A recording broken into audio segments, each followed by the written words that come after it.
Et Booba, Westside, album et le titre Pitbull. Donc, très belle chanson, beau clip d'ailleurs. Hein. Si nous ressortent un truc comme ça, moi ça me fera énormément plaisir, même si c'est le ramener en arrière, mais bon. Non, surtout que ça fait plaisir à Manu. Il n'y avait pas de clip, mais il y avait déjà une partie de Booba. Il y a YouTube. Ah mais arrêtez de parler en mon nom, merci. Non, j'apprécie cet artiste, même s'il est beaucoup décrié, même si beaucoup de gens le critiquent. Booba c'était mieux avant, comme le rap français qui était mieux avant.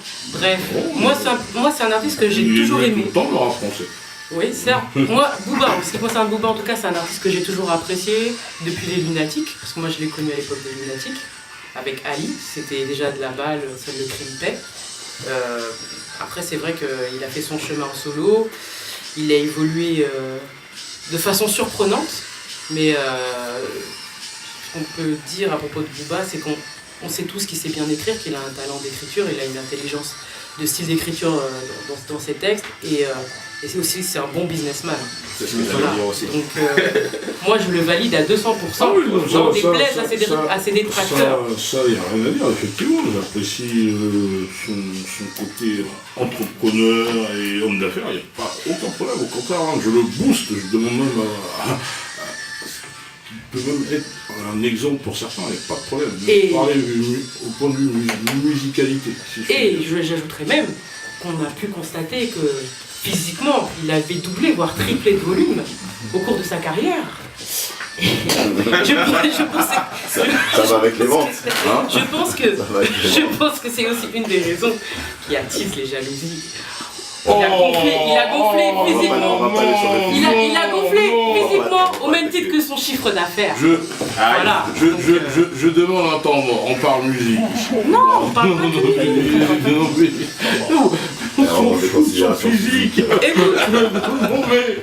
Mais on s'en fout pas. Il est pas né comme ça déjà. Donc. Mais attends, même comme si on parlait de peu importe. Non, Booba c'est un produit, c'est un très bon produit. Voilà. Qui se vend. Oh là. Voilà. Juste avant le produit. Il faut en discuter. Non. On en débattra. Ne nous voilons pas la face. Parce qu'il y a ce débat, oui, le hip-hop, on le fait par amour du hip-hop ou pour le business. Ah oui, mais attends. Ouais, il y a des gens qui aiment leur boulot et puis il y a des gens qui bossent pour payer leurs factures. Et c'est une réalité. Maintenant, pour le rap, est-ce que les gens vont prendre le mic seulement pour l'amour du hip-hop ?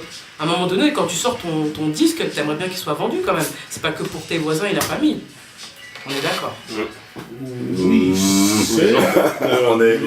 Son image, pour moi je dirais que c'est important. L'image d'un artiste c'est super important. Surtout en 2015. Surtout en 2015, maintenant c'est l'image. Faut pas se voiler la face. C'est vrai. Et Booba il a su jouer des choses. Il a su vendre son image. Mais dans ce cas-là, donc, autour de la table, on a conscience que de la force que peut être le rap. Donc, oui, au niveau culturel. Voilà, donc au premier abord, moi j'ai toujours pensé que cette musique avait une mission. Mais laquelle Max, laquelle Éducatrice. D'élever les consciences de ceux qui n'ont pas accès à l'information. C'est pas parce que c'est quelqu'un que je connais, mais moi je suis à 200% avec Kerry, c'est le rap qui éduque et vital, voire nécessaire, surtout par les temps qui courent. Mais Max, il y a le rap qui éduque et il y a le rap qui témoigne. N'oublie pas qu'il y a le rap qui fait le constat de cette réalité du quotidien. Peut-être que d'autres... le quotidien qu'une certaine catégorie de population n'a pas accès. Donc en fait c'est une sorte de témoignage de la difficulté par exemple d'évoluer dans le rap quand tu es une femme, je parle de Diams, de la difficulté de vivre dans le ghetto, avec un peu moins d'argent, un peu moins de revenus, la difficulté d'évoluer dans la société française comme les morceaux qu'on a pu entendre précédemment. Justement, voilà, donc à l'époque quand on s'est tous engouffrés dans cette culture-là, on avait, du moins, pris conscience que, ceux qui prenaient le micro étaient un petit peu des porte-voix. C'est un peu ça qui s'est perdu. Donc, voilà, tu vois, le côté révolte. Le côté exprimé. C'est vrai que maintenant, les gens ont peur. ont peur d'en parler dans leur son parce qu'après ils se disent qu'ils vont être. Tu sais pourquoi ils ont peur d'en parler? Ouais, parce qu'ils doivent vendre leurs morceaux. Justement, ceux à la base qui étaient à l'origine de tout ça, ils ne le faisaient pas d'abord pour être vendus. Ça revient à ce que je dis. Ouais, tu me parles des artistes underground, mais à partir du moment où tu rentres dans une logique économique, c'est indéniable à un moment donné, tu fais ce genre de calcul, et c'est des arbitrages que tu vas faire. Donc le côté cœur, oui, mais, tu vois ce que je veux dire? Jusqu'où je vais? Moi, je pense qu'il faut faire Pour revenir aux fondamentaux. C'est quoi les fondamentaux? Un artiste est un artiste avant d'être un produit.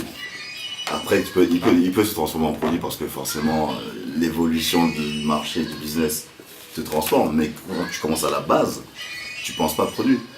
Tu penses ce que tu donnes. Un artiste, il donne, c'est un partage. Depuis tout à l'heure, on écoute des morceaux, c'est des mecs qui nous donnent ce qu'ils ont dans la tête, dans le cœur.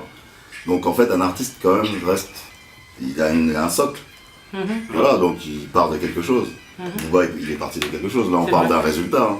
C'est vrai. Donc c'est pour ça que ce que tu dis, je suis d'accord, mais il faut le nuancer le message, parce que là, Booba n'est plus un artiste aujourd'hui. Si on parle parce qu'on parlait quand même de lui à la base.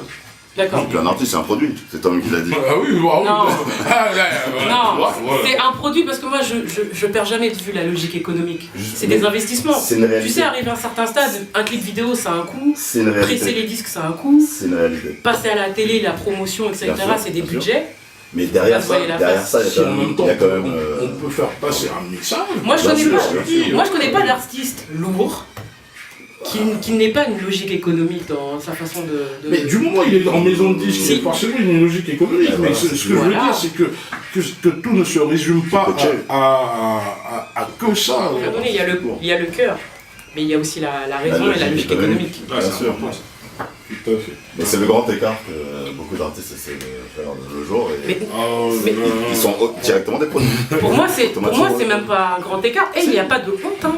C'est un aboutissement, c'est la réussite. Il n'y a pas de jugement dans ce que je dis, c'est juste le constat, tu vois. Ouais. non, moi, faut ce que s'adapter. je dis, c'est de rentrer en studio juste pour voir en pensant déjà au résultat des ventes. Ouais, tu rentres au studio pour faire un travail de qualité. Tu ne vas pas déjà pour voir si je mets un beat comme ça, c'est regarde en ce moment. Rap. On va trop vite. Tu rentres dans n'importe quel studio avec des artistes hip-hop, ils sont tous en mode trap. Bon, merde, c'est pas donné à tout le monde. C'est pas donné à tout le monde de poser, de poser dessus. C'est vrai. Donc, voilà, donc donc, Et en c'est français, pas de la musique qui parle là. Là, c'est comme on dit, c'est La tendance. la tendance. Voilà. Donc, merci Jules. Donc voilà. Mais bon, on continuera ce débat ultérieurement, si possible.